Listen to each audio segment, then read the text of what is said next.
Hello viewers, میرا یہ vlog جو ہے اسٹڈی ان آسٹریلیا کے بارے میں ہے۔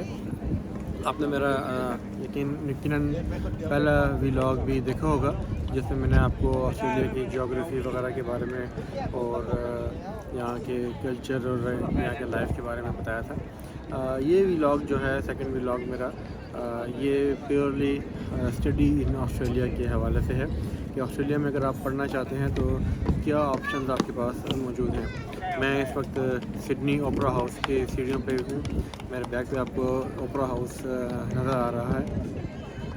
تو اگر آپ آسٹریلیا میں پڑھنا چاہتے ہیں تو 3 میجر سٹیز ہیں جہاں پہ پاکستانی اسٹوڈنٹس یا انٹرنیشنل اسٹوڈنٹس زیادہ آتے ہیں، اگرچہ اسٹوڈنٹس اور اسٹیٹس کو میں بھی جاتے ہیں، لیکن ان کے نمبر زیادہ تر سڈنی، میلبرن اینڈ برسبن، یہ 3 میجر سٹیز ہیں جہاں پہ کہ انٹرنیشنل اسٹوڈنٹس کے نمبر زیادہ ہیں۔ اگر آپ کینیڈا میں آسٹریلیا میں پڑھنا چاہتے ہیں تو آسٹریلیا میں پڑھنے کے لیے ڈفرینٹ آپشنز ہیں۔ آپ اسکول لیول پہ بھی آ سکتے ہیں، کسی بھی لیول، کسی بھی کلاس میں، اور وہ اس پہ ڈپینڈ کرتے ہیں آپ کے فائنینسز پہ۔ آپ کے انتہائی اسٹرانگ فائنینشیلز ہوں تو یس اٹ از پاسبل۔ اس میں جو انڈر 18 بچے ہوتے ہیں، مائنرز ہوتے ہیں، ان کے ساتھ ان کے پیرنٹس بھی آ سکتے ہیں ایز اے دیئر گارڈین۔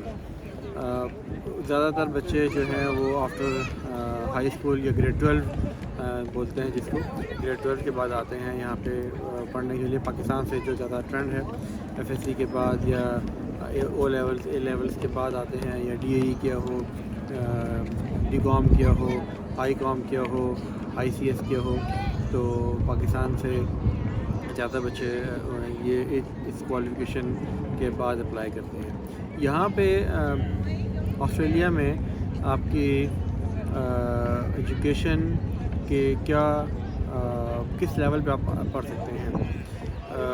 ایک تو پہلے لیول ہے ہائر ایجوکیشن، جس میں یونیورسٹیز میں آپ پڑھتے ہیں۔ یونیورسٹی میں آپ کو bachelor degree, master degree, P H D, یہ میجر کوالیفیکیشن آپ یونیورسٹیز میں پڑھ سکتے ہیں۔ پھر یہاں پہ ووکیشنل ایجوکیشن اینڈ ٹریننگ ہے جو کہ زیادہ تر پرائیویٹ کالجز میں آفر کی جاتی ہے۔ اس کے علاوہ یہاں پہ گورنمنٹ کنٹرول کالجز بھی ہوتے ہیں جس کو ٹیف بولتے ہیں، technical and further education institutions. Technical and further education TAFE جو ہیں یہ گورنمنٹ کنٹرول ہوتے ہیں، اور ان میں بھی diplomas and bachelor degree programs وغیرہ آفر ہوتے ہیں جس میں اسٹوڈنٹس آ سکتے ہیں۔ پاکستانی اسٹوڈنٹس اگر اپلائی کرنا چاہتے ہیں گریڈ 12 کے بعد تو یہاں پہ آپ اگر یونیورسٹی میں آتے ہیں، یونیورسٹی کی فی ویری کرتی ہے، $30,000 کم از کم آپ کی فی ہوگی، اور 30,000 and above per year, plus آپ کو تقریباً $20,000 لیونگ ایکسپینسز بھی شو کرنے ہیں، تو it is a huge amount. اکثر بچے پھر آپٹ کرتے ہیں کہ تھوڑا اکنامیکلی فی وائز سستی آپشن ان کو مل جائے۔ سستے آپشن میں ان کے لیے کالجز ہوتے ہیں، ٹیف کالجز ہوتے ہیں، as well as private colleges ہوتے ہیں جو کہ ان کو diploma, advance diploma, graduate certificate, graduate diploma and bachelor degree programs تک، ایون ماسٹر ڈگری پروگرامس تک بھی کرواتے ہیں۔ آسٹریلیا ایک اس پوائنٹ آف ویو سے بڑا یونیک ہے کہ یہاں پہ جو پرائیویٹ کیریئر کالجز ہیں، پرائیویٹ کالجز ہیں، ووکیشنل ایجوکیشن جو کرواتے ہیں، یہ دنیا میں ایک یونیک تھوڑا سا سسٹم ہے۔ اگر ہم ٹاپ 4 کنٹریز میں دیکھیں، کینیڈا، یو کے، U S A and Australia, تو ان چاروں کنٹریز میں صرف آسٹریلیا ایسا کنٹری ہے جس میں کہ پرائیویٹ کیریئر کالجز یا ووکیشنل ایجوکیشن کالجز جو ہیں یہ بڑے بومنگ ہیں، اور ویل کنٹرول، ویل مینیج ہیں، گورنمنٹ کنٹرول ہیں، ایک سسٹم، ریگولیشنز پائے جاتے ہیں۔ ہم یو کے میں دیکھیں تو یو کے میں پرائیویٹ کالجز کا جو ٹائم تھا وہ 10 سال پہلے، 12 سال پہلے ختم ہو چکا ہے۔ کینیڈا میں اگرچہ پرائیویٹ کالجز ہیں جہاں پہ کہ پرائیویٹ کیریئر کالجز ہیں، لیکن وہاں اگر آپ پڑھتے ہیں، ایک تو انٹرنیشنل اسٹوڈنٹس کو ویزا حاصل کرنا ڈیفیکلٹ ہوتا ہے کینیڈا کے لیے پرائیویٹ کیریئر کالجز میں. سیکنڈلی اگر آپ وہاں پڑھتے ہیں تو آپ کو وہاں پہ پوسٹ گریجویٹ ورک پرمٹ نہیں ملتا پرائیویٹ کیریئر کالجز میں پڑھنے کے بعد آسٹریلیا میں کینیڈا میں. جبکہ یو ایس میں بھی کوئی زیادہ کانسیپٹ نہیں ہے پرائیویٹ کالجز کا، صرف لوکل اسٹوڈنٹس کے لیے ہوتا ہے جو وہاں پہ ووکیشنل پروگرامس کرتے ہیں اور وہ جاب ریڈی ہو جاتے ہیں. آسٹریلیا اس لحاظ سے بڑا یونیک ہے، ڈفرینٹ ہے.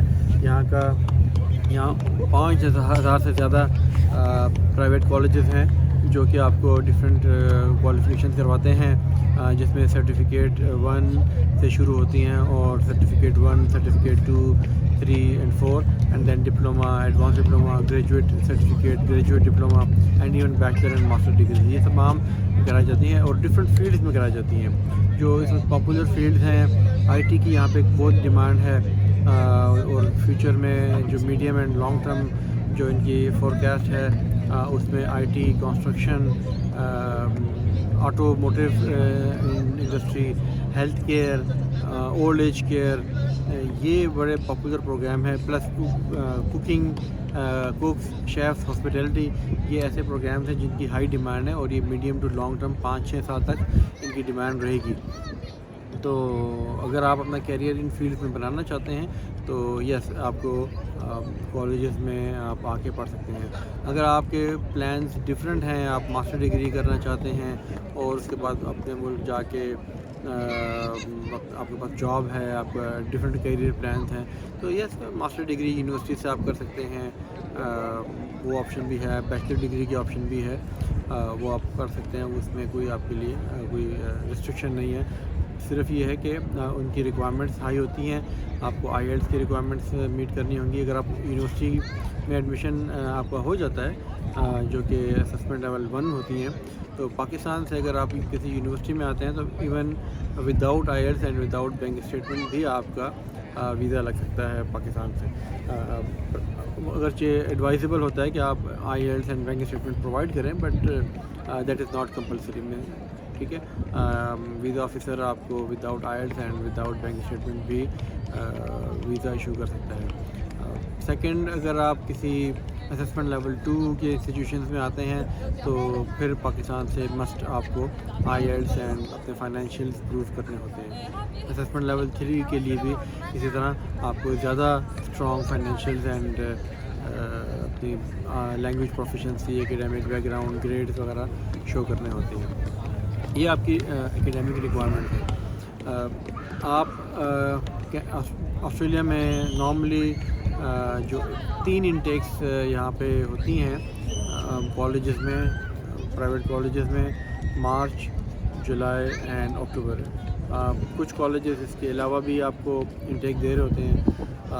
نارملی ان کالجز میں آئلٹس کی ریکوائرمنٹ 5.5 ہوتی ہے، کچھ پروگرامز میں 6 بھی ہوتی ہے. آپ کا اگر 5.5 منیمم تمام ماڈیولز میں ہیں آئی ایلٹس کے، تو پھر تو آپ کو انگلش لینگویج کی ضرورت نہیں ہے. اگر ایک ماڈیول آپ کا کم ہے، اسکل آپ کی کم ہے، کہیں 5 ہے، تو پھر آپ کو 10 ویکس کا ایلیکوز لینا پڑے گا. ایلیکوز انگلش لینگویج کورس کو بولتے ہیں یہاں. ایلیکوز آپ کو 10 ویکس کا لینا پڑے گا. اگر آپ کے زیادہ ہیں، 2 ماڈیولز میں کم ہیں، مے بی 20 ویکس سے لینا پڑے، لیکن اس سینیریو میں آپ کو کافی فی بھی پے کرنی پڑے گی، تو اور ویزا کے چانسز بھی آپ کے اس سے کم ہو سکتے ہیں. تو ایڈوائزیبل ہے کہ آپ آئی ایلٹس ریپیٹ کریں، اور بہتر آئی ایلٹس آپ کا آتا ہے تو آپ کے ویزا چانسز بھی بہتر ہو جائیں گے، کیونکہ ویزا آفیسر ان چیزوں کو بڑا کرٹیکلی دیکھ رہا ہوتا ہے.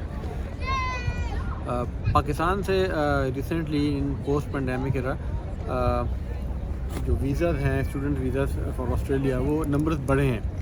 اور ان نمبرز میں جو میں نے اسٹیٹسٹکس کلیکٹ کی ہیں اس کے مطابق جنوری ٹل جون 2023 جو ویزاز ایشو ہوئے ہیں، they are 53% more than the visas issued in 2022 in the same period. یا ایون جو پرسنٹیج ہے 53% زیادہ ہے. تو اٹ مینس کہ نمبرز آر انکریزنگ.